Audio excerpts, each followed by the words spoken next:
For introduction, ang Divine Comedy ay isang epikong tulang pasalaysay ni Dante Alighieri na itinuturing na pundasyon ng panitikang Italyano at kanluran.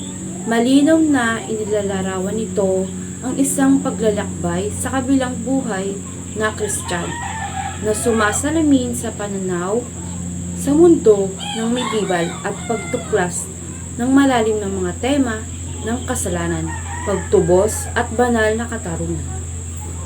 Background of the story, pamagat at may akda.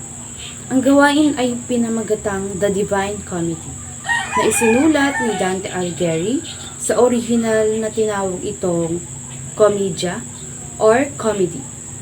Lamang ni Dante na may epithet na divine na idinagdag ni Giovanni Boccaccio noong ika-16 na siglo at unang lumabas sa print noong 1555. So, background of the story, ipinanganak si Dante Alighieri sa Florence, Italy noong 1265. Siya ay humawak ng mga posisyon sa politika sa Florence, ngunit ipinatapon noong 1302 dahil sa mga alitan sa politika sa pagitan ng mga Guelph na sumusuporta sa autoridad ng Papa at ng mga Ghibellines na sumusuporta naman sa Holy Roman of Emperor. Nagtrabaho siya sa Divine Comedy sa panahon ng kanyang pagpatapon at namatay sa Ravenna noong 1321. Sistema ng paniniwala at kultura. Ang tula ay malalim na kamaugat sa medieval na pananaw sa mundo at ika-14 na siglong Western Christian theology at filosofiya. Ito ay kumakatawan sa isang aligotorikong paglalakbay ng kaluluwa patungo sa Diyos na labis na kumukuha ng Thomistic philosophy at ang Summa Theologica ni Thomas Aquinas. Lugar ng pinagmulan. Florence, Italy, kung saan ipinanganak at nanirahan si Dante bago siya ipinatapon. Petsa at pagsulat. Pag-publish, sinumulan ni Dante na isulat ng tula noong mga 1308 at natapos ito ng ilang sandali bago siya namatay. Anyong pampanitikan o genre. Ito ay isang mahabang tula na pagsasalaysay at isang malalim na alegorya.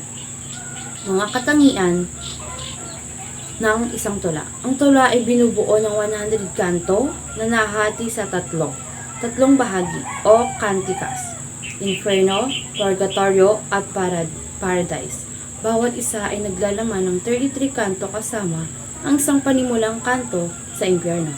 Gumagamit ito ng 3-line stanza form na tinatawag na tercets na may komplikadong rhyme o scheme na kilala bilang terza rima, ABA, BCB, CDC. Ang bilang na tatlo ay may hawak na akabuluhang simbolismo na reliyon na kumakatawan sa Holy Trinity.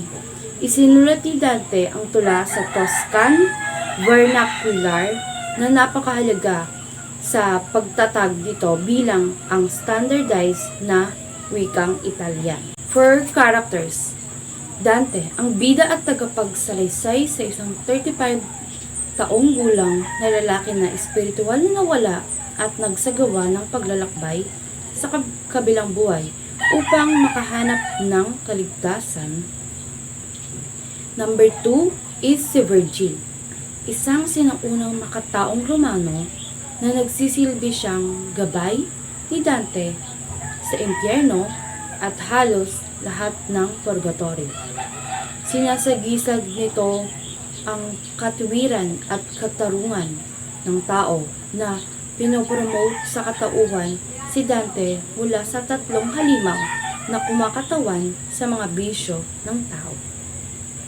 Number 3 is si Beatrice, ang minamahal ni Dante.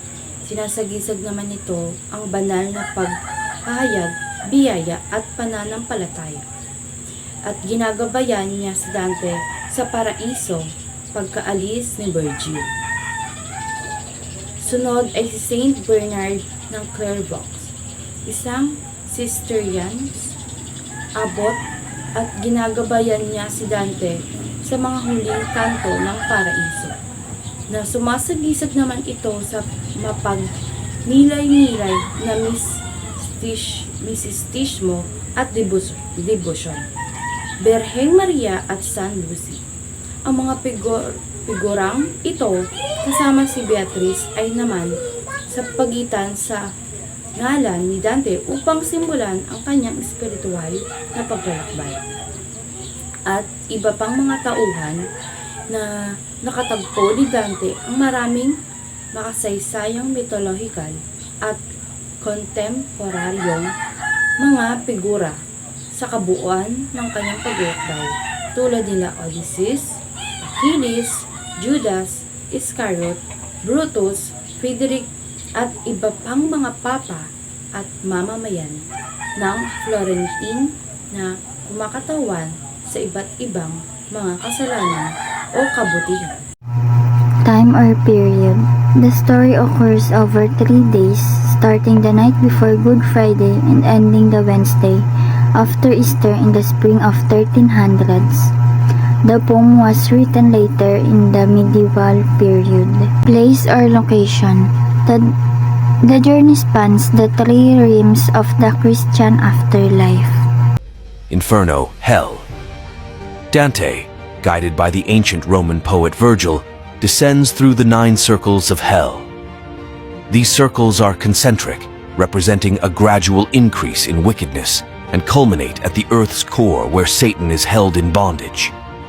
The sinners in each circle endure punishments fitting their crimes. The lustful are blown about in a violent storm. The greedy are forced to roll heavy weights, and traitors are frozen in a lake of ice. The Inferno depicts human suffering and the consequences of sin in vivid and often gruesome detail. Purgatorio, Purgatory. After emerging from hell, Dante and Virgil ascend the mountain of Purgatory, a place where repentant sinners are purified before entering heaven. The mountain has 7 terraces, each representing one of the 7 deadly sins. As they ascend, the souls become progressively more enlightened and pure. This section of the poem deals with themes of repentance and the struggle of the soul towards goodness. Paradiso, Heaven. Dante, now guided by his beloved Beatrice, ascends through the celestial spheres of heaven. These spheres correspond to the various classes of blessed souls in heaven. Dante's journey through the stars and the Empyrean, a realm of pure light, is a symbol of the soul's ascent to God. In this section, Dante encounters various saints, theologians, and other righteous figures who dwell in bliss and provide him with philosophical and theological teachings. The journey culminates with Dante's vision of the divine, which transcends human understanding. Atmosphere or culture. The poem is based on medieval Christian theology, morality, and cosmology, reflecting Dante's experiences and criticizing the political and religious corruption in Italy. Plot or major events. Beginning. Dante is age 35, is lost in the dark wood, symbolizing sin and confusion. He faces 3 beasts representing different sins. Virgil, sent by Beatrice, guides Dante through the afterlife for salvation. Rising action. Dante and Virgil enter hell, journeying through its 9 circles. Dante sees the gruesome punishments of sinners, a symbolic retribution for their sins. After hell, they reach Mount Purgatory, where souls purify themselves on 7 terraces. Climax. Dante reaches the summit of Mount Purgatory, where Virgil can no longer guide him. Beatrice, symbolizing divine love, guides him through the celestial sphere of paradise. Dante encounters the blessed and gains increasing understanding of divine truth. In the Empyrean, Dante experiences a direct vision of God, a moment beyond human description, but leaves Dante with a sense of ultimate human capabilities. Falling action. Beatrice guides Dante through the 9 celestial spheres of paradise, each associated with different virtues and levels of enlightenment.